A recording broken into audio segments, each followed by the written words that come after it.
Bonjour, bienvenue sur Venez Raisonnant. Nous sommes heureux d'être avec vous.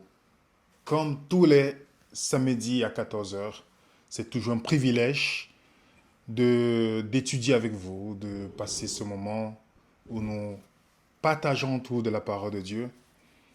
Et nous vous saluons. Si c'est votre première fois sur cette chaîne, n'hésitez pas de vous abonner. Et si à la fin de cette présentation, vous avez besoin de documents, n'hésitez pas de nous écrire, notre email est là, pour pouvoir faire partie de notre groupe Telegram et WhatsApp afin de recevoir les documents que nous mettons dans ces groupes. Et bientôt les amis, dans l'application Venez Raisonnant, vous allez pouvoir télécharger certains documents. Alors, si vous n'avez pas encore l'application Venez Raisonnant, vous partez sur votre téléphone. Là où vous téléchargez l'application, vous mettez Venez et Raisonnant. Vous allez vous télécharger l'application. Bientôt, à travers cette application, vous allez avoir accès à cette PDF. Donc, c'est toujours un privilège. Nous vous saluons, tous nos amis, que ce soit d'Afrique, de l'Amérique du Nord, de l'Amérique latine aussi, parce qu'il y en a plusieurs qui nous suivent aussi, de l'île de la Réunion. Nous avons vu que vous êtes nombreux à nous suivre. L'île Maurice, la Polynésie, sans oublier l'Europe, l'Afrique, l'Océanie et l'Asie. Merci pour tous vos messages, pour tous ceux qui nous aiment inconditionnellement, comme Dieu nous demande d'aimer inconditionnellement. Nous vous remercions et nous remercions aussi à toutes les personnes qui, dans leur témoignage, nous font part de ce que les études les aident, comment eux, de leur côté, ils s'en servent pour pouvoir faire des études. Merci de partager cela avec nous. Aujourd'hui, nous allons voir la deuxième partie. La deuxième partie sur étudier la Bible efficacement. Notre formation, vous êtes nombreux. Nous avons vu en 2 jours, il y avait déjà presque 5200 personnes qui ont regardé la vidéo sur la formation Étudier la Bible. Et vous étiez nombreux à nous envoyer le message. Est-ce qu'il y a une deuxième partie? Généralement, cette formation d'études se fait parfois en 7 parties. J'essaie de condenser certaines choses pour les faire en 2 parties parce qu'après cette formation, après cette étude, nous allons faire aussi comment faire sa dévotion matinale, comment étudier les paraboles bibliques, parce que les façons qu'on étudie les paraboles sont totalement différentes, pour pouvoir vous donner des outils. Je vous rappelle que Venez Raisonnant, nous sommes un groupe composé de 7 personnes, environ 7 personnes. J'essaie de compter, je n'ai jamais pensé à compter, femmes comme hommes, et nous essayons de travailler, parce que nous sommes des étudiants de la Bible. Personne d'entre nous n'a fait théologie, ce qui fait que ce que Dieu permet que nous faisons, ce n'est pas parce qu'on est juste que vous, qu'on est saint que vous, qu'on est irréprochable que vous. Non, non, non. Dieu peut faire à travers des pécheurs des choses extraordinaires. Nous ne sommes pas parfaits, mais nous croyons un sauveur parfait. Et ne nous limitons pas par je ne peux pas, non. Ne nous limitons pas à ces pensées-là. Plutôt, nous croyons à celui, le plus grand enseignant, que vous ne trouvez dans aucune école de ce monde, le Saint-Esprit, qui va nous aider à étudier. Donc, comme je disais tantôt, nous sommes un groupe d'étudiants de la Bible. Et vous, qui nous suivez, vous êtes aussi des étudiants de la Bible. Alors, n'hésitez pas à nous poser des questions que nous prenons le temps de répondre aussi. Donc, aujourd'hui, comme vous avez vu à l'écran, nous voyons la deuxième partie de notre étude. Nous allons demander à Dieu de nous guider, parce que sans lui, rien n'est possible. Seigneur Dieu, accorde-nous ta sagesse au nom de Jésus. Amen.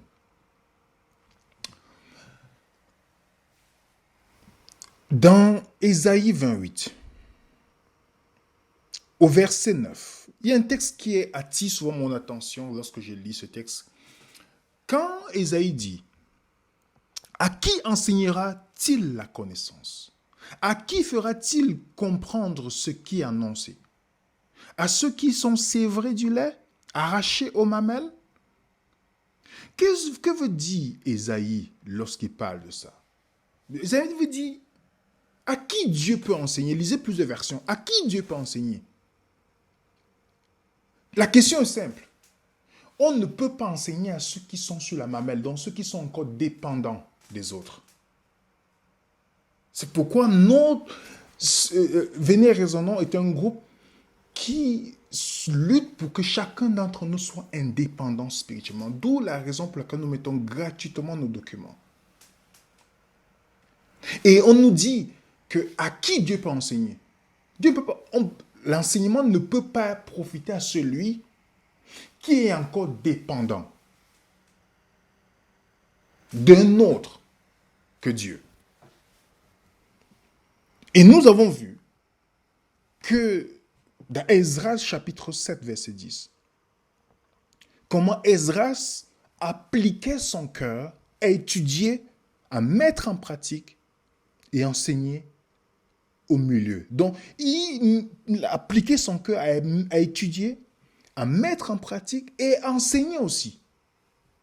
Nous avons parlé de ça. Nous avons parlé de ce, pour ce rappel, la première étape, c'est d'appliquer son cœur, préparer à mettre en application ce que Dieu va nous révéler et se préparer à partager aux autres. Ça, c'est ce que nous avons vu la semaine passée. Prenant l'exemple sur Esdras. Et nous avons vu qu'il est important de compter sur ce que Dieu va nous diriger. J'aime bien le psaume 118 de David lorsqu'il dit « Ouvre mes yeux pour que je puisse contempler les merveilles de ta loi ». David n'était pas aveugle. Donc quand on ouvre les Écritures, il y a des écailles qui tombent lorsque les passages que nous avons lus plusieurs fois, plusieurs années, et ça devient directement quelque chose, c'est clair dans nos yeux. Nous avons parlé des outils, nous avons parlé de l'importance d'avoir plusieurs Bibles pour comparer les différents versets. Nous avons parlé de l'application, d'avoir l'application Venez Raisonnons. Elle est gratuite. Pour avoir la définition des mots en hébreu et en grec. Nous avons parlé de la concordance. Je vous ai donné un exemple de site de concordance gratuite. Et nous avons dit, si vous voulez qu'on fasse un site pour la concordance, contactez-nous pour soutenir cela. Nous avons parlé aussi le fait d'avoir de bloc-notes pour noter tout ce que, les points importants que nous voyons et la nécessité aussi de demander à quelqu'un, un mentor, à quelqu'un qui étudie déjà, lorsque vous êtes face à une question qui est difficile. Voilà un peu ce que nous avons parlé comme ces outils que nous devons avoir. Et nous avons aussi parlé des principes de base pour une bonne étude biblique.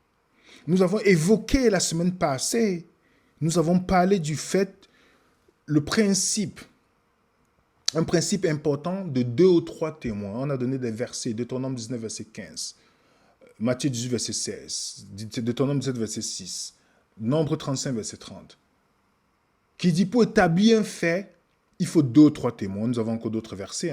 On a, par exemple, 1 Timothée 5, verset 19, on a Hébreux 10, verset 28, et on a 2 Corinthiens 13, verset 1.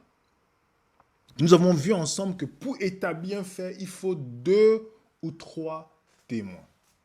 2 ou 3 témoins. Parce que dans le principe 2 ou 3 témoins, si je vois dans la Bible un verset biblique, je ne peux pas dire, alors ça veut dire ceci, il me faut un deuxième témoin, troisième témoin. D'où ce que Ésaïe nous dit par rapport à la parole de Dieu.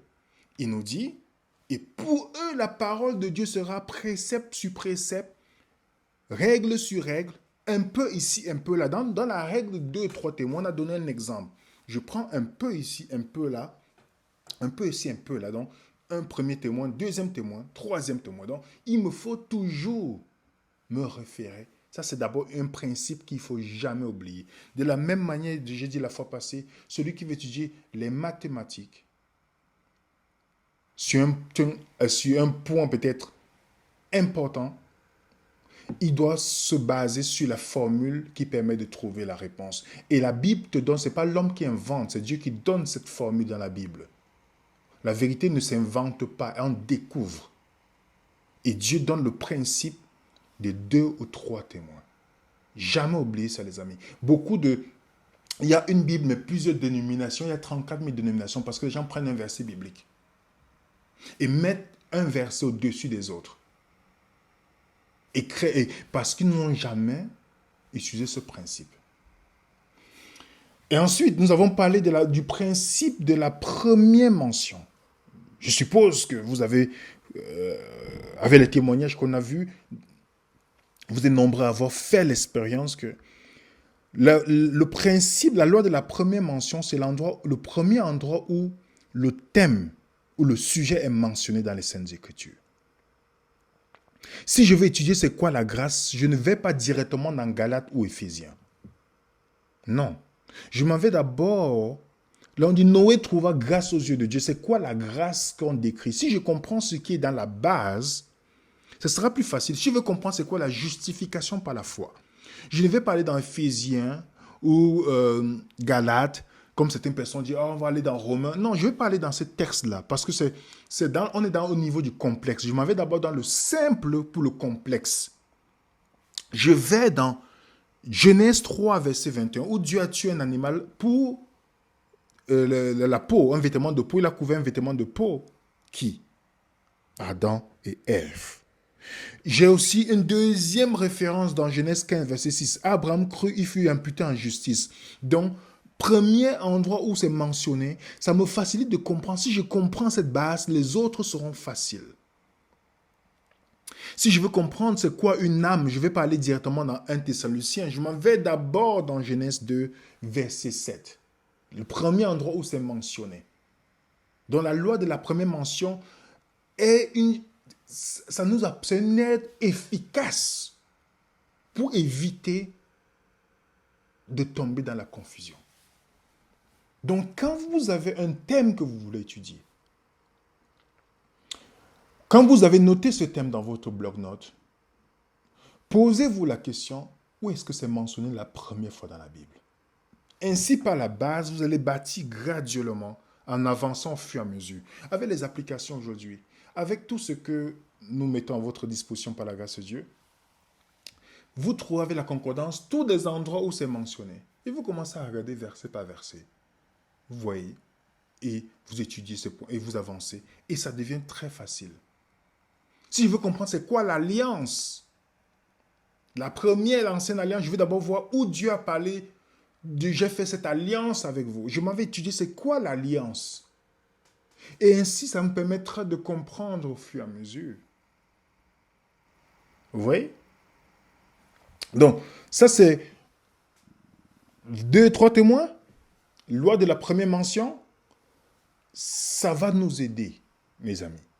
Maintenant, je vais vous donner encore, par la grâce de Dieu, quelque chose. Je vous dis, je ne donne pas une chose ici parce que c'est une école théologique. Non, pas du tout.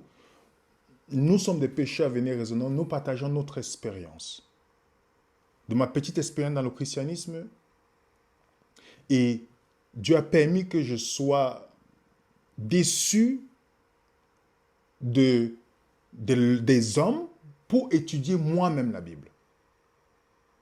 Et donc, c'est une bénédiction. Et nous partageons notre expérience avec vous. Donc, c'est bien de regarder les vidéos, mais c'est bien aussi que vous puissiez aussi de votre côté étudier. Et nous partageons l'expérience, pas l'intellect, mais l'expérience avec vous. Et ça ne veut pas dire que c'est la norme.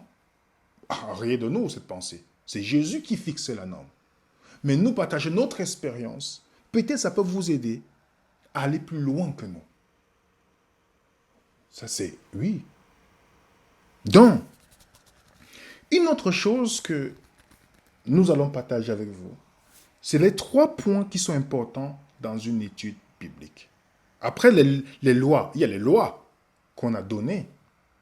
2 ou 3 témoins, loi de première mention, Il y a 3 choses fondamentales quand j'approche un texte biblique qui doivent ressortir. 3 choses. L'observation du texte, l'interprétation et l'application. Je répète, l'observation, l'interprétation et l'application. Les 3 points, quand j'approche un texte, pour ainsi arriver à me faciliter la tâche. Je vais vous donner les questions qu'on se pose pour une observation. Mais remarquez bien, les amis, l'observation vient avant l'interprétation, avant l'application. Mais si, je l'ai mis en résumé pour quand, parce qu'on va mettre tous les documents dans les groupes, plus vous passez le temps dans l'observation, moins vous passez le temps dans l'interprétation. Le temps que vous avez passé dans l'observation, et plus votre conclusion sera précise. Donc,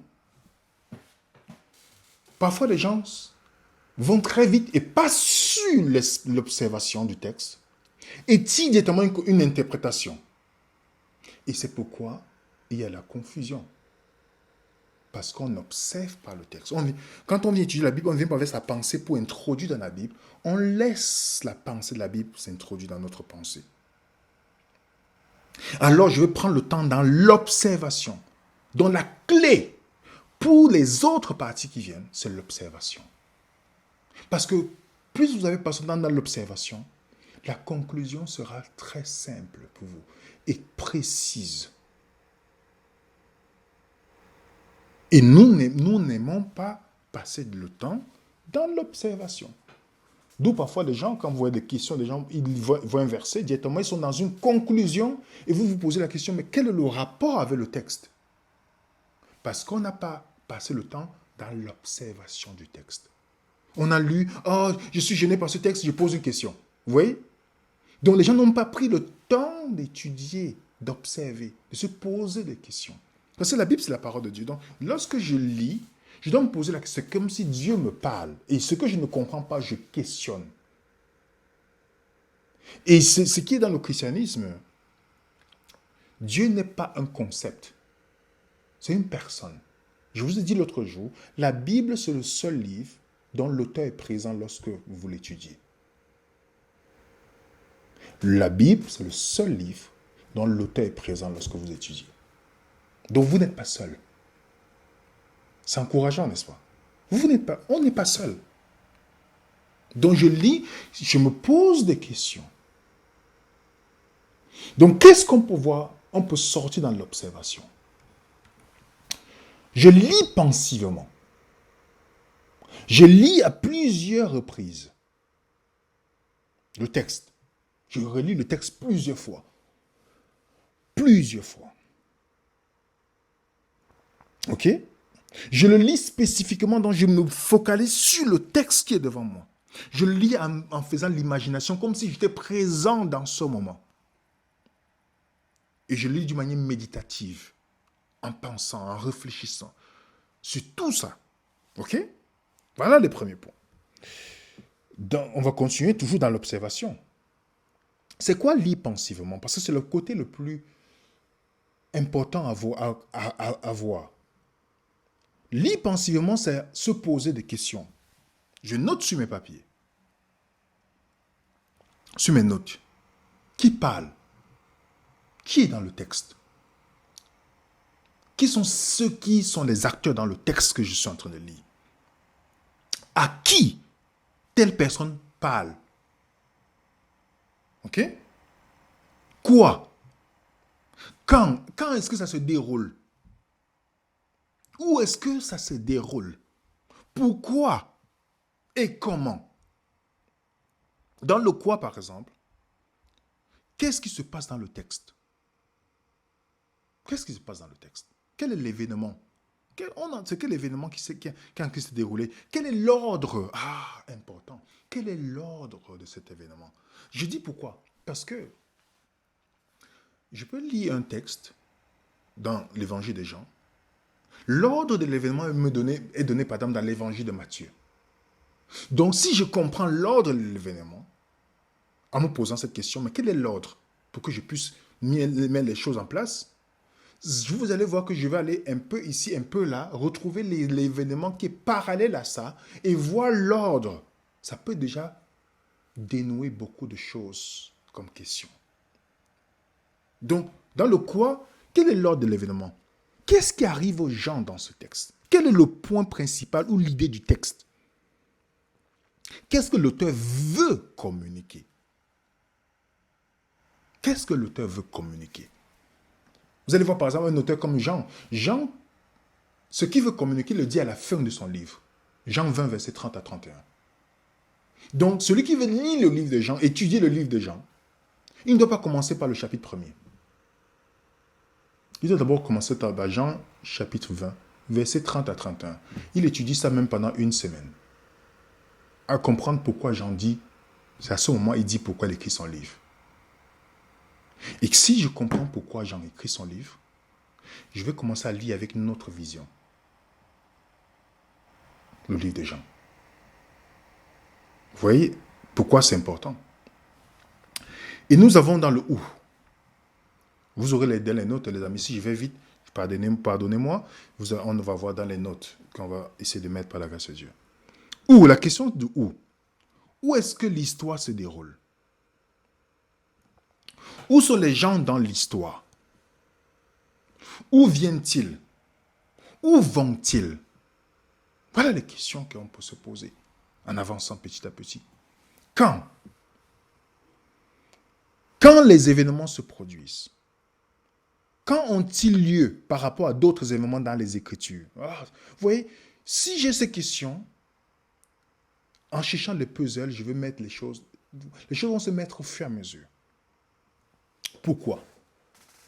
Pourquoi certains événements se produisent? Pourquoi est-ce inclus? Pourquoi est-il placé ici? Pourquoi faut-il suivre cela? Pourquoi est-il précédé par cela? Pourquoi dit-il cela? Pourquoi ne dit-il pas autre chose? Comme le sermon sur la montagne. Pourquoi c'est sur la montagne que Jésus se place pour donner son premier sermon?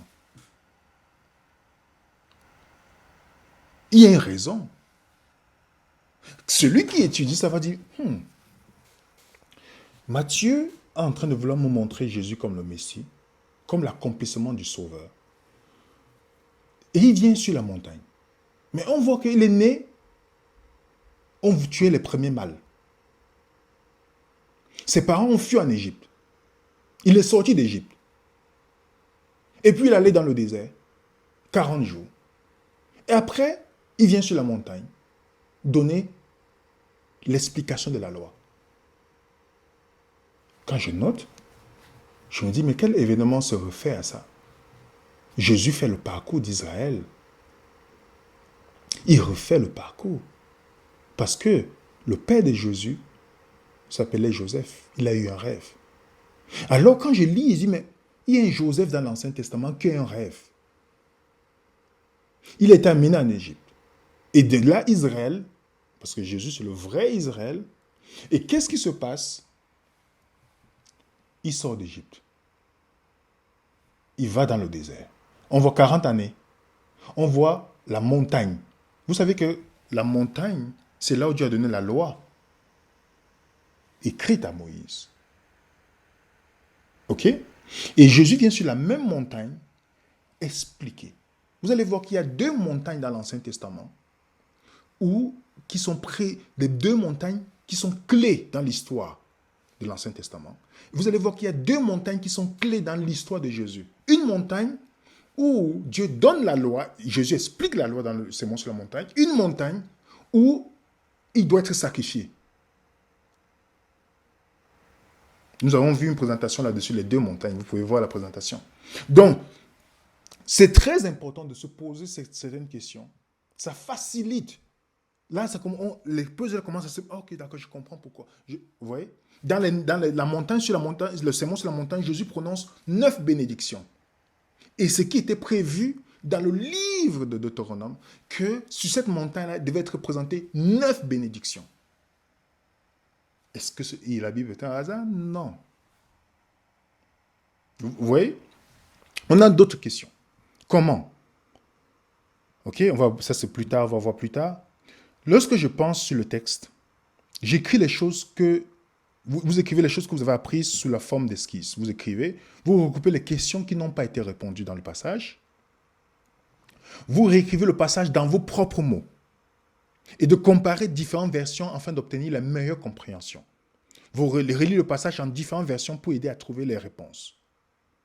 Quand je lis spécifiquement, il y a 6 choses que je dois voir dans le livre spécifiquement. Les choses qui sont soulignées, ce que j'ai souligné, les choses qui sont répétées. Excusez-moi, je suis allé un peu plus vite. Les choses qui sont répétées, qui se répètent, les choses qui ont eu lieu, les choses qui se ressemblent. Oui. Les choses qui sont à la différence, les choses qui sont vraies à la vie dans laquelle nous vivons. Ça, c'est des questions. Conseil. Voilà un conseil. Commencez toujours avec le clair, donc ce qui est plus clair vers le moins clair. OK? Dans la partie interprétation, nous avons le contenu. Qu'est-ce que vous avez observé déjà dans l'observation? Est-ce que vous avez respecté le contexte? Avant d'interpréter, quel est le contexte? OK? Comparaison. Ce qu'on dit la grande photo. Comparaison avec l'écriture, la concordance. La culture, est-ce que j'ai compris la culture de ce temps? OK? La consultation, les sous-secondaires, les commentaires bibliques qui sont liés à ce point-là. Vous voyez comment, dans l'interprétation, je dois tenir compte de la comparaison de la culture, le contexte. Oui, je dois tenir compte de ça. Il y a des gens qui lisent, par exemple, quand ils disent, on voyait Jésus dit, il est plus facile pour un chameau de passer dans le trou d'une aiguille qu'un riche d'être sauvé. Alors les gens disent, oh, j'ai vu des gens dire, mais l'aiguille, pas de l'aiguille qu'on coud les vêtements. Non. Si je dois respecter le contexte culturel dans lequel c'est dit, je dois aller vérifier dans l'histoire du Moyen-Orient, qu'est-ce qu'on appelait la porte des aiguilles. L'aiguille. Parce que les chameaux, pourquoi Jésus utilise le mot chameau? Parce que les chameaux servaient pour quand ils pouvaient acheter les marchandises. Lorsqu'on revenait le soir, les portes de la ville étaient fermées, on laissait seulement une petite porte qu'on appelait la porte de l'aiguille. Alors il fallait décharger le chameau pour qu'il puisse passer et prendre la marchandise après. C'est ça qu'on appelle les portes d'aiguille. Ce n'est pas l'aiguille qu'on coud les vêtements. Donc si je comprends le contexte et la culture, l'Éternel mon berger, je ne manquerai de rien. Alors il faut que je comprenne c'est quoi le berger. Ça veut dire que David se reconnaît comme une brebis. Pourquoi il dit que Dieu le guide? Parce que le berger, la brebis n'a pas une bonne vue. Donc il dépend essentiellement que du berger. Pour sa protection, les brebis n'ont pas de cornes. Vous allez voir ceux qui sont sauvés dans Matthieu 25, c'est des brebis. Les boucs qui sont mis à gauche sur les perdus, c'est ceux qui ont les cornes pour se défendre. Donc, David est en train de dire qu'il est croyant, mais ce n'est pas lui qui se venge. Ce n'est pas lui qui va faire tout pour nuire à quelqu'un, parce qu'il n'a rien pour nuire à quelqu'un. Mais il y a les chrétiens qui sont des boucs, qu'ils vont toujours essayer de faire du mal ou se venger des autres, eux-mêmes. Mais ils vont dire Dieu est le berger, mais Dieu n'est pas le berger des boucs. Il dit, l'Éternel est mon berger. C'est quoi il a le bâton pour pouvoir le protéger des dangers. Vous voyez? Donc, si je comprends certains détails de la culture, ça va me faciliter la tâche dans mon interprétation. Et après l'interprétation, je viens sur ce qu'on appelle l'application. Qu'est-ce que cela a à voir avec ma vie? Le texte que j'ai étudié. Question à se poser. Qu'est-ce que ce texte a dit avec... Qu'est-ce que ce texte me dit au sujet de ma relation avec Dieu? Y a-t-il un exemple pour moi à suivre dans ce texte? Si je viens d'étudier une histoire, l'histoire de Moïse, est-ce quel est l'exemple que je dois étudier? Qu'est-ce que je dois... C'est un exemple à moi pour suivre, à suivre. Y a-t-il un péché à confesser ou à éviter dans ce texte? Y a-t-il un devoir affectueux? Y a-t-il une leçon à apprendre? Y a-t-il pour moi une promesse à réclamer à la fin dans ce texte? Voilà les questions qui peuvent nous aider. Que dit ce texte au sujet de ma vie? Ou comment je traite ceux qui sont autour de moi? On parle du christianisme dans la pratique. Hein. Parfois, les gens disent, on dit l'amour ne fait point de mal à personne. Quand j'étudie ce texte, je me dis, waouh, ok, Seigneur, sûrement j'ai fait du mal aux gens sans m'en rendre compte. Aide-moi à demander pardon par rapport à ça. Comment je traite les autres? Donc, le tout n'est pas de lire un verset biblique, dire, ah, je l'ai noté, je l'ai... Mais comment je le vis dans la pratique? Comment je le vis dans la pratique?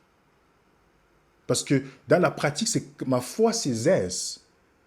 Je ne veux pas attendre que je sens quelque chose pour dire, je vais me pratiquer cela. Est-ce que quand Dieu dit aime ton prochain comme toi-même, est-ce que j'aime vraiment mon prochain comme moi? Si j'aime mon prochain comme moi-même, je ne vais pas le nuire. Je ne vais pas faire rien pour l'embarrasser, pour l'humilier, pour faire tout. Je ne pourrais pas faire cela parce qu'on dit est-ce que j'aimerais qu'on me fasse cela? Non. Quelle est la pratique? Vous voyez, est-ce que vous voyez ça? Donc, c'est très important de se poser ces questions. Comment Dieu veut que je vive à partir de ce texte? Comment l'exemple pourrait appliquer dans ma vie? Est-ce que je sens l'appel de Dieu pour moi à cause de ce texte? Comment en suivant ce texte, cela peut me rapprocher de Jésus? Donc, en se posant des questions, à la fin de mon interprétation, je peux sortir de là comme une promesse, en demandant à Dieu de m'aider à mettre en pratique ce que j'ai lu aujourd'hui et de le mettre en pratique vers mon prochain de ce que j'ai lu aujourd'hui. Voilà un peu, vous allez pouvoir voir dans le document toutes ces questions. Vous voyez que ça va faciliter parce qu'il y a des gens qui s'empressent à dire qu'ils ont lu la Bible toute la Bible pendant une année, mais ils n'ont rien compris dans la Bible. Mais quelqu'un qui a étudié un verset, je prends par exemple Genèse 1, verset 1. Celui qui a étudié ce verset pendant un mois, seulement ce verset, soit plus riche que celui qui a lu la Bible pendant toute l'année. Même 6 fois, s'il a lu 6 fois. Parce que la compréhension, quand il est face à ce texte, il ne voit pas ce verset comme celui-là. Je peux étudier un verset même pendant un mois. Le fait, il faut que, parce que il y a des versets, un mois, qui sont tellement riches. Et lorsqu'on te pose une question, les gens pensent dire, ok, oui, on te pose la question, comment tu réponds comme ça? Non, ce n'est pas une magie qu'on fait, c'est le fait d'avoir étudié ce verset, en partageant, vous le retenez automatiquement. Et lorsqu'on vous pose la question sur le verset, puisque vous avez étudié déjà ce verset, ce n'est plus un mystère pour vous. Dieu vous a facilité la tâche parce que vous avez voulu étudier. Vous voyez ça, les amis? Et vous retenez facilement quelque chose que vous avez étudié. Quelque chose que vous avez lu rapidement, vous ne pouvez pas retenir comme ça. Donc, c'est pourquoi prenons le temps. Ce n'est pas la course. Vous savez, je vais vous dire une chose, les amis. Vous n'êtes pas dans la course avec quelqu'un. Ne voyez pas parce que quelqu'un dit, ah, telle personne fait derrière ça. Non, moi, non. Quand vous étudiez la Bible, vous vivez sous l'audience d'une seule personne, Dieu. Ne vous mettez pas la pression. Commencez petit à petit. Parce que c'est la parole infinie de Dieu. Ça va prendre une infinité pour qu'on continue à étudier la parole de Dieu. Donc ne nous mettons pas la pression. Étudions. Ok? Mais ne nous comparons à personne. Je vais donner quelques exemples. Je vous dis que c'est un séminaire qui se fait au moins à cette présentation. J'essaye comme je peux, par la grâce de Dieu, suite à vos messages.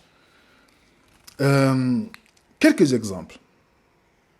Je prends un exemple. Si, par exemple, j'ai envie d'étudier, supposez que je fume.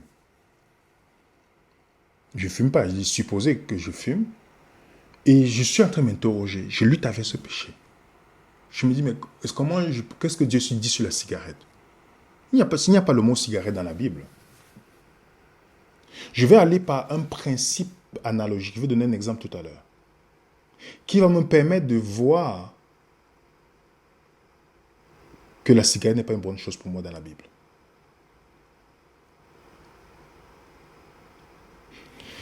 Je veux donner d'abord, avant de venir sur ce point, je vais venir sur le point analogique tout à l'heure. Parce que, soit je lis un verset biblique, ou je me pose, quand je lis, parce que les évangiles, vous remarquez bien, quand vous étudiez les évangiles, parce qu'il y a 3 évangiles qu'on dit l'évangile synoptique, donc qui se ressemblent, Marc, Luc, Matthieu. Parce que, historiquement, historiquement, le premier évangile qui est écrit, c'est celui de Marc. Marc est le disciple de Pierre. Il donne les détails que Matthieu ne donne pas. Parce que Matthieu n'était pas présent dans certains événements quand Jésus portait sur la montagne. Alors, il prenait Pierre, Jacques et Jean. Donc Matthieu n'était pas présent tout le temps. Donc, il y a les détails que Marc donne que Matthieu n'a pas. C'est pourquoi, chronologiquement, Matthieu s'est inspiré de l'évangile de Marc pour pouvoir écrire. C'est pourquoi son évangile contient 90% de l'évangile de Marc. Et dans la Bible, ce n'est pas le plagiat, c'était pour donner l'autorité à ce que la personne dit. Concrètement, à nous aujourd'hui, quelqu'un copie, on dit c'est le plagiat. Et Luc, qui était médecin historien, qu'est-ce qui s'est passé? Il s'est basé sur l'évangile de Marc aussi. Son évangile contient 60% de l'évangile de Marc.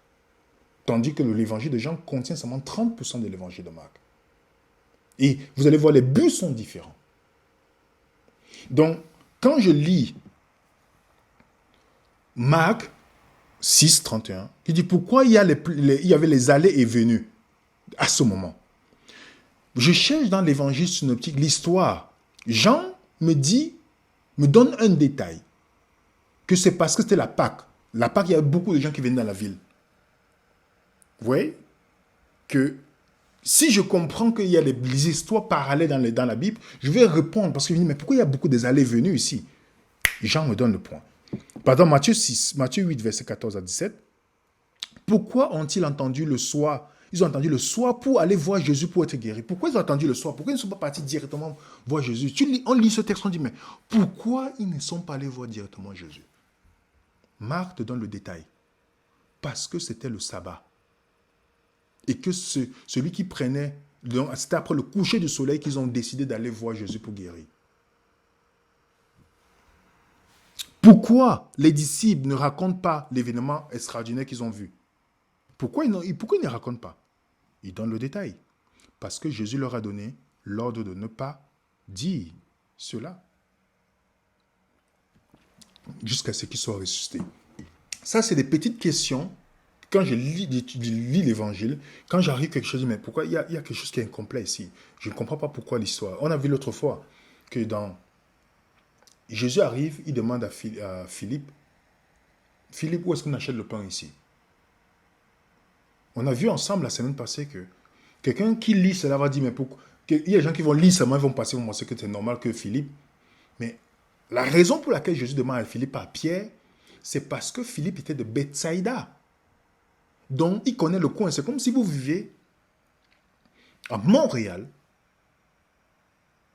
et on vous demande où est situé. Vous vivez là et vous êtes nombreux à faire peut-être une promenade à Montréal. D'autres viennent de la Chine, de l'Europe, tout ça. Et c'est à vous qu'on dit, mais où est l'université de Montréal? Parce que vous êtes du coin. Donc Jésus pose la question à Philippe, non pas d'une manière, parce qu'il sait que Philippe est du coin. Il connaît le meilleur boulanger qui est dans le coin. Donc c'est pourquoi il ne faut jamais faire la course quand on étudie la Bible. Il faut vraiment prendre du temps. Du temps. Je vais donner un autre texte qui est souvent mal interprété. C'est un exemple. On est dans les exemples. Marc 7, verset 17 à 28. Ne comprenez-vous pas que rien de ce qui du dehors entre dans l'homme ne peut être souillé, car cela n'entre pas dans son cœur, mais dans son ventre, puis s'en va dans les lieux secrets, qui purifie tous les aliments. Il dit encore, ce qui sort de l'homme, c'est ce qui souille l'homme. Car c'est du cœur de l'homme que sortent les mauvaises pensées, les adultères, les impudicités, les meurtres. Et les gens ont pris ce verset pour dire que tout ce qu'on peut prendre, on peut manger tout. Parce que Jésus a dit, ce qui entre, ce n'est pas ça qui souille l'homme. Est-ce que c'est comme ça que je dois approcher ce texte? Vous voyez, les gens qui prennent ce verset pour justifier de manger le porc, les fruits de mer, que Jésus a dit, ce n'est pas ce qui entre qui souille l'homme. Mais c'est une interprétation erronée parce qu'ils n'ont pas pris le temps de l'observation. Parce que si je prends le temps de l'observer en me posant des questions, à qui Jésus parle? Si je me pose à qui et quel est l'événement, il parle aux pharisiens. Jésus parle aux pharisiens. Et on me donne l'événement, on parle de lavement de mains ici.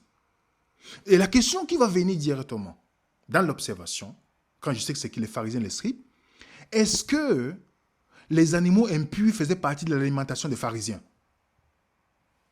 Non. Alors comment est-ce que les chrétiens prennent ce texte pour dire que Jésus a dit de manger tout? Quand Jésus parle de manger aux pharisiens, dans leur tête, même dans la tête de Jésus, jamais l'aliment impur, comme le porc et les fruits de mer, ne faisaient partie de l'alimentation des Juifs. Donc, si je veux respecter le texte, je ne peux jamais imaginer ce texte-là en parlant des animaux impurs. Parce que les mêmes chrétiens, pourquoi ils ne prennent pas du poison pour boire? Si ça ne suit pas l'homme. Ils vont dire non, mais quand ça nous arrange. Mais si je comprends à qui Jésus s'adresse, je me pose la question, mais est-ce que ça fait partie de l'alimentation? Zéro, donc pourquoi est-ce que je peux venir à interpréter en prenant ce texte pour justifier le fait que je mange du cochon? Vous voyez que c'est une fausse interprétation. On ne parle pas du sujet des animaux impurs, on parle de lavement des mains ici, dans le texte. Et les gens à qui Jésus parle, c'est des gens qui sont des Juifs. Et pour aller un peu plus loin, je peux me référer à Pierre, dans Acte 10, verset 34. Il a fait 3 ans et demi avec Jésus. Quand Dieu lui montre le tapis dans la vision de manger les animaux impurs, il dit, je n'ai jamais mangé quelque chose de souillé, d'impur dans ma vie. Il n'a pas mangé quand Dieu lui a montré. Donc s'il avait eu à manger, il devait dire, oui, Jésus m'a montré de manger cela. Il dit, je n'ai jamais mangé quelque chose d'impur dans ma vie. Donc, vous voyez comment en se posant des questions, je suis en train de aller un peu vite, mais vous voyez qu'en se posant des questions, mon interprétation devient plus simple lorsque j'ai fait une bonne observation du texte. Par exemple, sur le principe de première mention, je vous ai parlé tout à l'heure, si on me pose la question sur l'âme, je m'en vais sur Genèse 2. Où est-ce que c'est mentionné la première fois? Genèse 2, verset 7. L'âme, c'est quoi?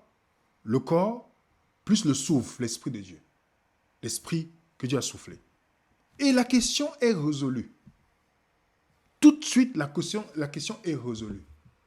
Parce que, Ecclésiaste le dit, quand quelqu'un meurt, il va dans la poussière et l'esprit retourne à Dieu qui l'a donné. Donc, si quelqu'un vient vous donner, un Thessaloniciens dit qu'il y a le corps et l'âme et l'esprit, alors ça veut dire que c'est 3 choses différentes. Non, Paul il n'y a pas de virgule dans le grec. Il n'y a pas de virgule dans le grec. Donc, ne soyez pas perturbés par un texte en oubliant tout ce que la Bible dit sur le texte. La loi de la première mention me permet de savoir c'est quoi une âme. Donc les gens qui disent que oh, l'âme de telle personne est au ciel, ils se trompent. La Bible me dit c'est quoi l'âme. Si je veux savoir, je lis un texte, Colossiens 1, verset 15. Ok, dans ce texte, Paul dit Jésus est le premier-né. Ça, c'est le texte de beaucoup d'anti-trinitaires et de témoins Jéhovah, ou même des musulmans, qui disent souvent que Jésus est la première créature. Donc, il voit le mot premier-né parlant de Jésus. Il dit, oh, voilà. Ça, c'est un autre exemple. L'exemple que je peux vous donner dans ce texte, c'est d'aller directement dans l'application Venir Raisonnant. Vous cliquez le mot premier-né. Vous allez voir que c'est prototokos.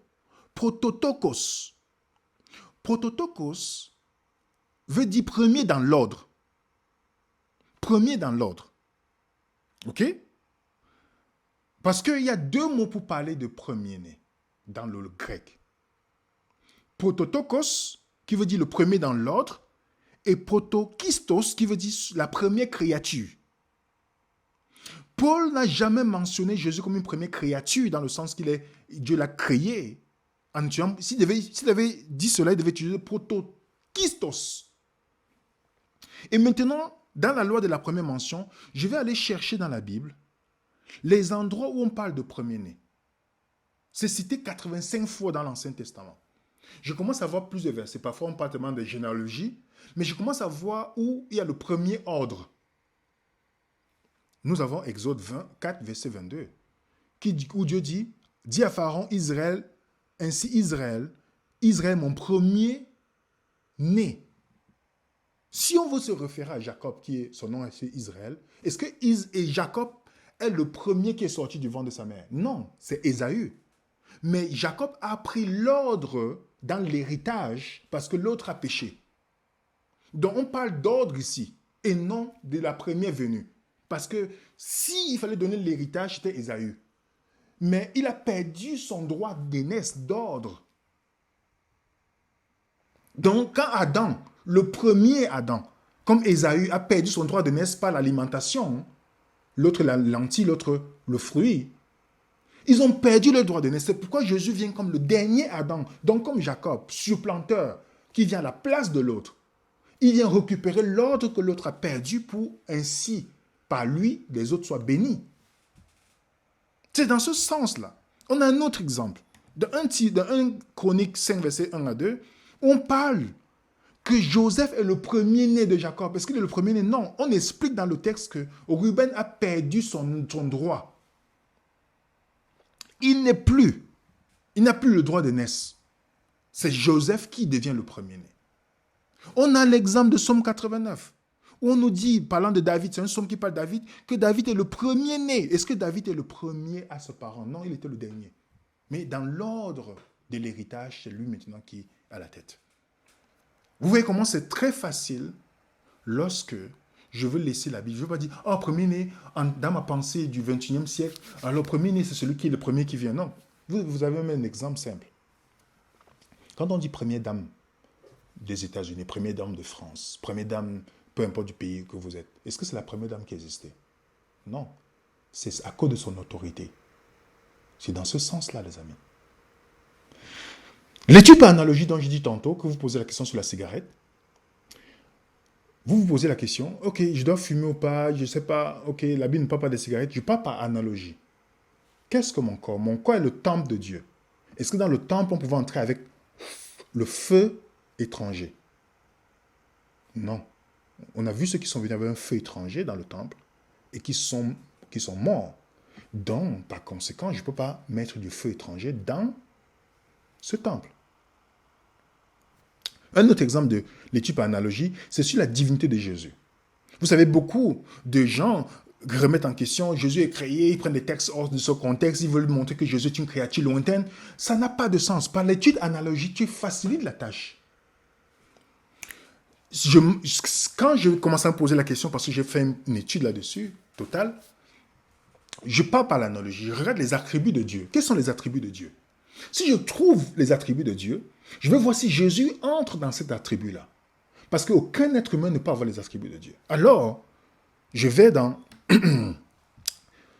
On a Ésaïe 44, verset 6 et Ésaïe 48, verset 12, où on nous dit que Dieu dit il est le premier et le dernier. Ça, c'est un attribut de Dieu. Le premier et le dernier. Mais quand je vais plus loin, je vois que Jésus a les mêmes attributs.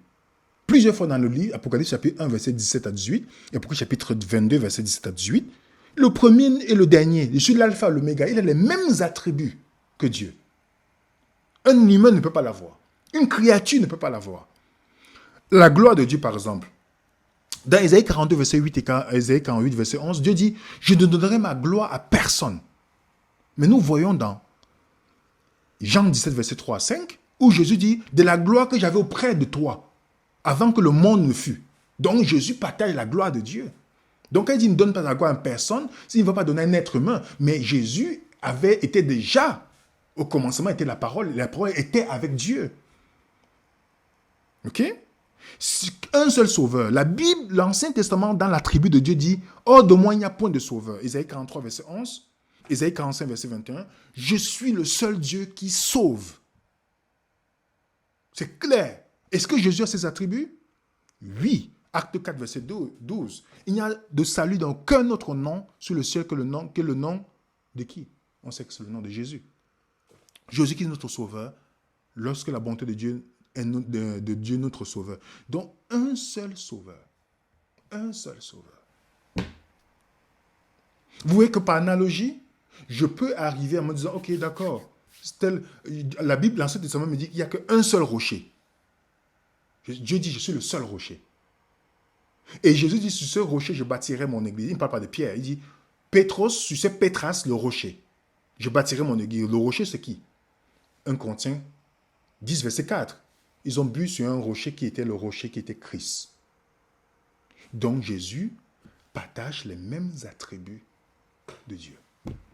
Qui peut pardonner les péchés? Je regarde, la Bible dit, seul Dieu pardonne les péchés et Jésus pardonne les péchés. Vous voyez que, par analogie, je facilite aussi ma compréhension de l'étude biblique.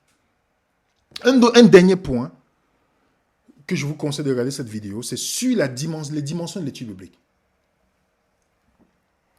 Ce dernier point est important parce que lorsque j'étudie une histoire, dans la Bible, l'histoire de Absalom et David, l'histoire de Jacob, tout ça, j'ai dans ces histoires des dimensions de l'étude biblique. On a la dimension littérale, le texte que je lis. Et la deuxième dimension, c'est quel est le rapport avec moi dans ce texte. Troisième, est-ce que je vois Jésus dans ce texte? Quatrième, la dimension de l'Église, c'est-à-dire nous, le corps, pas un bâtiment, pas une dénomination, non, le corps, tous les croyants. Comment je le vois? Je vais donner un exemple. Le temple, par exemple. La Bible te dit, la dimension littérale, ils me feront un temple et j'habiterai au milieu d'eux. Ça, c'est littéral, je le lis. Mais celui qui veut pousser plus loin ce verset va dire, ok, j'ai vu que dans la Bible, on dit, nous sommes le temple de Dieu. Donc, si je veux comprendre, si je dois manger du porc ou pas, je dois me poser la question, est-ce qu'on est entré dans le temple avec des animaux impurs? Non. J'ai résolu beaucoup de problèmes. Vous voyez ça? Parce que, en comprenant le temple comme le service du temple littéral, je peux comprendre le temple qui est mon corps. Il n'y avait pas des animaux impurs dedans. Vous voyez ça? Il y a des chrétiens qui disent, on peut tout manger. Pourtant, ils disent, nous sommes le temple de Dieu. Ça veut dire quoi le temple de Dieu? Si je veux comprendre c'est quoi le temple de Dieu, je dois me référer à ce que la Bible dit sur le temple. Pas ma définition, mais la définition biblique. Et ensuite, nous avons la dimension avec Jésus. Jésus dit, détruisez ce temple, en 3 jours, je le rebâtirai. Les Juifs ont dit, ça a pris 46 années pour bâtir ce temple. Toi, en 3 jours, tu vas le rebâtir. Jésus parle du temple de son corps. Le temple de son corps. Ce qui est fascinant, c'est que 46, c'est le nombre de chromosomes d'un être humain. Quand Jésus est venu sur la terre, il était comme homme. 46 chromosomes. Et Jésus dit, c'est le temple de son corps. Donc le temple réfère aussi à Jésus. Et maintenant, la dimension avec l'Église, nous sommes, la Bible te dit que c'est le temple qui est la maison de Dieu, le temple de Jérusalem. Donc, pas le Jérusalem physique, c'est le temple qui est l'Église. Nous sommes le corps de Christ. L'Église, ce n'est pas un bâtiment. C'est toutes les personnes qui constituent le corps de Christ. Puisque le temple aussi, nous constituons ce corps. Donc, dans les dimensions de la Bible, je me pose, quand je lis une histoire, vous allez voir ces dimensions dans ces histoires qui vont ressortir au fur et à mesure. Quand je lis l'histoire de Joseph, Joseph est envoyé par son père vers ses frères. Pourquoi ses frères le détestaient? Parce que Joseph disait qu'il péchait, donc il gardait les commandements. Donc Joseph prêchait l'obéissance des commandements de Dieu et Joseph avait les songes. Il avait l'esprit de prophétie. Ok? Voilà les 2 caractéristiques de Joseph. Et Joseph est envoyé vers ses frères. Et ses frères ne l'ont pas bien accueilli. Ses frères disent, ah voilà le rêveur, nous allons maintenant le finir. Vous voyez, quand ils voulaient le tuer, il y a un qui vient pour dire, non, ne le tuons pas. C'est Judas. Lisez Genèse 37. Judas dit, non, ne le tuez pas, vendons-le. Remarquez bien, quand je lis cette histoire, je dis, mais pourquoi c'est encore un Judas qui vend ici? Waouh! Intéressant. Alors, Joseph va chez Potiphar, il est innocent. Il y a une femme qui décide de vouloir coucher avec lui. Il refuse, mais finalement, c'est lui qui en fait passer pour le coupable. Ok? À cause de ça, il est mis en prison. La prison symbolise la mort chez les Juifs. Et en prison, il est entouré de 2 personnes. Une personne à qui il interprète le rêve qui sera sauvé, l'autre qui sera perdu. Ok? Et lorsque Joseph sort de la prison, il devient la deuxième personne la plus puissante de l'Égypte. Et c'est lui qui pardonne ses frères. Et il met en épreuve ses frères pour voir comment ils vont traiter le dernier petit frère. Si on peut récapituler cette histoire. Je le lis. Je peux voir ma vie. Chacun peut voir sa vie dedans. Parfois, vous êtes persécuté par ceux que vous considérez comme des frères qui font du mal. Donc, vous lisez, vous commencez à voir les situations que vous vivez. OK? Est-ce qu'on peut voir Jésus? Oui, on peut voir Jésus dedans.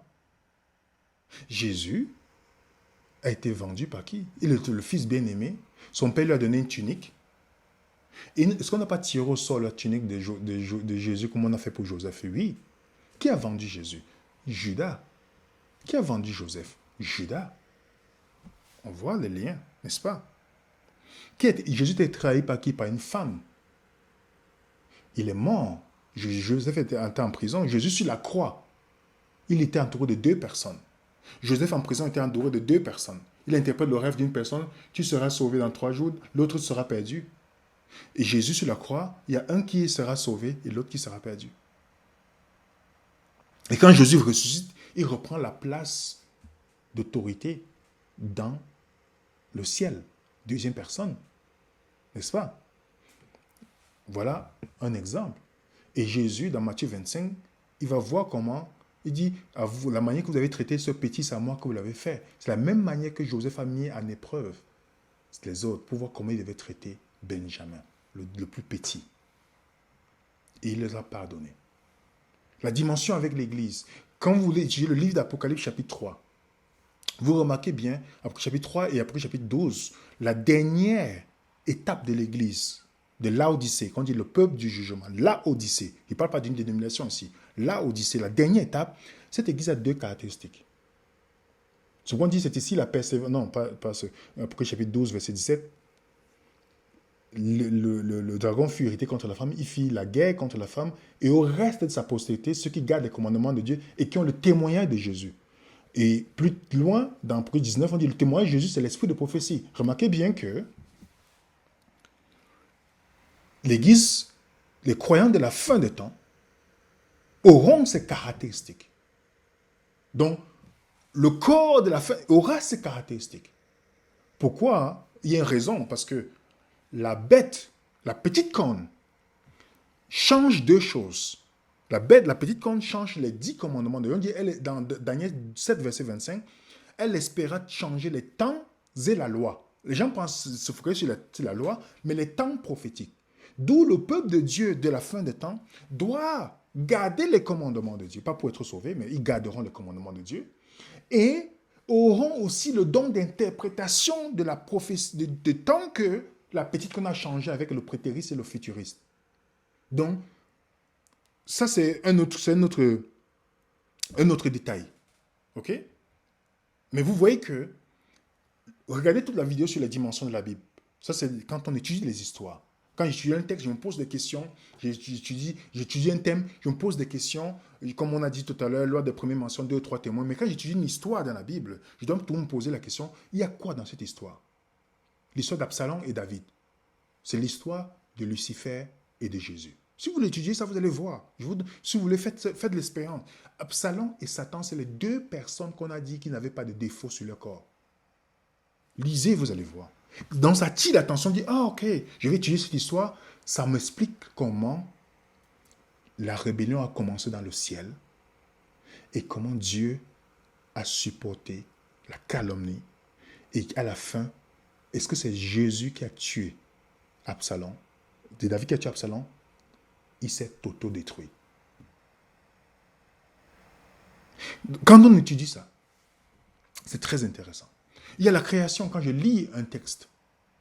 La création, je lis par exemple dans 2 Corinthiens 5, verset 17, si quelqu'un en Christ il est une nouvelle créature, les choses anciennes sont passées, mais pourquoi Paul dit que nouvelle créature? Ça veut dire que Dieu va me recréer comme il a recréé la terre, puisque je viens de la terre. Je vois les jours de la création. Qu'est-ce que je vois? Le premier jour, Dieu a créé la lumière. Le deuxième jour, il a séparé les eaux des eaux. Le troisième jour, les premiers fruits. Quatrième jour, le soleil et les luminaires.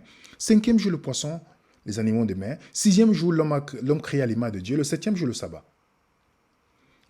Qu'est-ce que je peux voir?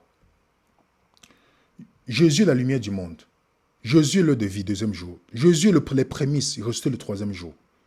Jésus est le soleil de justice. Jésus est le pécheur d'âme. Jésus est le véritable homme à l'image de Dieu. Et Jésus est notre repos.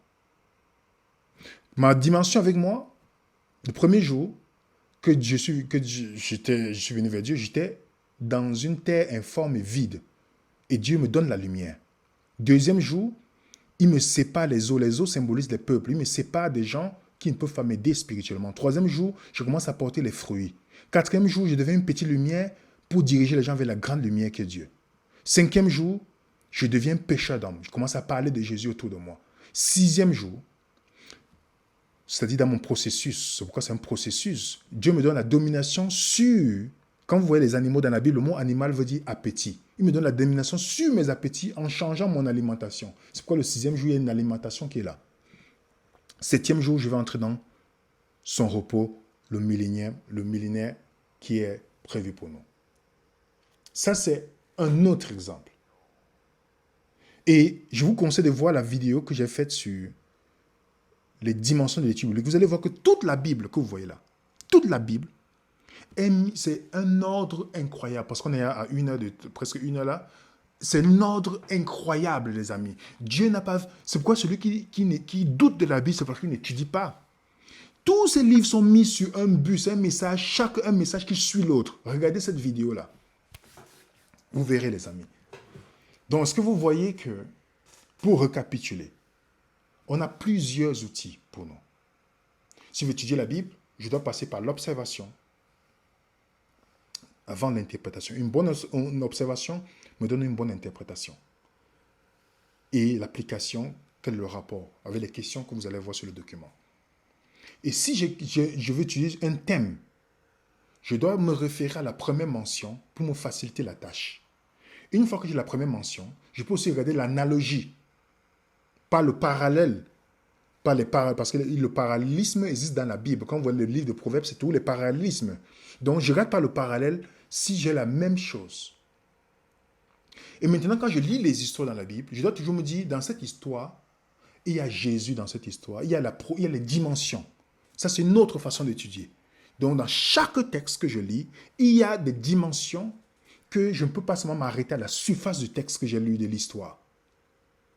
Donc, quand vous voyez des choses qui se répètent, les chiffres qui se répètent, les mots qui se répètent, ou les généalogies, quand vous lisez Genèse chapitre 5, la généalogie de Caïn a un message.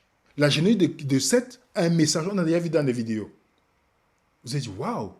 Quand vous voyez des choses qui se répètent, les chiffres, exemple, la femme, quand vous lisez Marc chapitre 5, l'histoire des Jairus, on vous dit dans la même histoire qu'il y a une fille, la fille de Jairus a 12 ans. Elle est morte. 12 ans. On dit la fille de Jairus. Et quand Jairus va appeler Jésus, on nous dit au cours du chemin, il y a une femme qui a l'écoulement de sang pendant 12 ans. Alors, quand vous voyez quelque chose se répéter comme ça, sachez qu'il y a quelque chose de plus profond dans l'histoire. Et qu'est-ce qui se passe? Cette femme, c'est elle qui touche Jésus. Le sang disparaît. Mais Jésus ne la touche pas, c'est elle qui touche Jésus. Et maintenant, Jésus, comment il fait pour ressusciter la fille? C'est lui qui touche la fille. Alors, qu'est-ce que le lecteur superficiel de la Bible va dire? Ah, c'est une bonne histoire, elle a la foi, elle était guérie. Mais le fait qu'il y ait des répétitions, ça doit attirer mon attention. Pourquoi 12 se répètent? La femme symbolise quoi dans la Bible? L'Église. L'Église de l'Ancien Testament fonctionnait par l'écoulement du sang, par les sacrifices des animaux. Et une fois que Jésus vient, c'est la fin des sacrifices. Et tout Jésus, plus le sang. Et l'Église du Nouveau Testament ne fonctionne plus avec l'écoulement de sang et tous ces rituels. Et il insouffle la vie à cette église. Vous voyez ce que vous voyez? Je peux encore aller plus loin, mais je vous donne déjà que les éléments qui sont là me racontent, me donnent la période. Et je peux voir cette période où? Dans Apocalypse chapitre 12. Apocalypse 12, on voit cette période là-dedans. Donc, quand nous voyons certaines choses se répéter, ça attire notre attention. On s'assoit, on prend des notes, on vérifie. L'histoire de David avec Goliath, ça c'est une histoire. Dans cette histoire, est-ce qu'il y a plusieurs dimensions? Oui. Je commence à fouiller les dimensions dans cette histoire. Vous voyez? Les histoires, on voit les dimensions, les thèmes, on a les méthodes, 2 ou 3 témoins, la première mention, l'observation, l'interprétation, et on arrive. Un texte, observation, j'observe ce texte, j'interprète et j'arrive.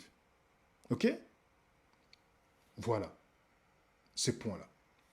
La prochaine fois, si Dieu permet, on va voir comment faire une dévotion. Et puis on verra aussi, si Dieu permet, comment faire étudier des paraboles dans la Bible. OK, les amis?